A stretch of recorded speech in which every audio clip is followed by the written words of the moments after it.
85 seconds from disaster. On January 27, 2026, the Doomsday Clock was moved to 85 seconds to midnight, the closest it has ever been to catastrophe. The Doomsday Clock is a symbolic warning from the Bulletin of the Atomic Scientists, and midnight stands for global disaster caused by human-made threats. So when the clock moves that close, it means the people tracking those risks believe the world is sitting nearer the edge than ever before. That alone is enough to stop you cold.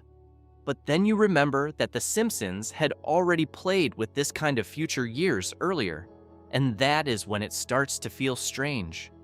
In Lisa's Wedding, Season 6, Episode 19, which aired on March 19, 1995, the show drops a line about World War III so casually that it almost slips past you.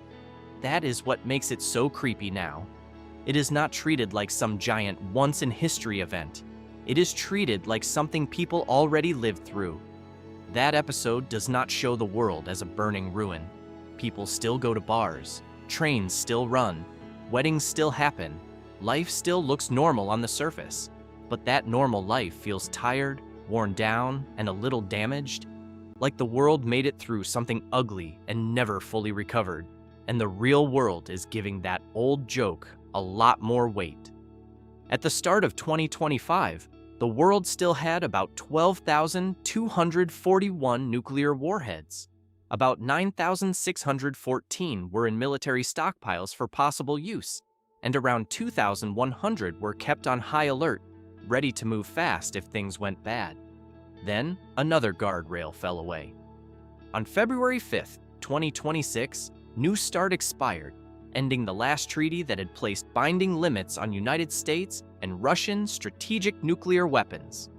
The United Nations called that a grave moment for international peace and security, and it is hard to argue with that. Then you look at what is happening around the world right now. In late December 2025, China launched its biggest war games yet around Taiwan, including live fire drills and blockade practice. A few days later, on January 9, 2026, Russia fired a nuclear-capable Oreshnik missile at targets in western Ukraine. That is the kind of move that makes a regional war feel one bad decision away from becoming something much bigger. None of this feels distant.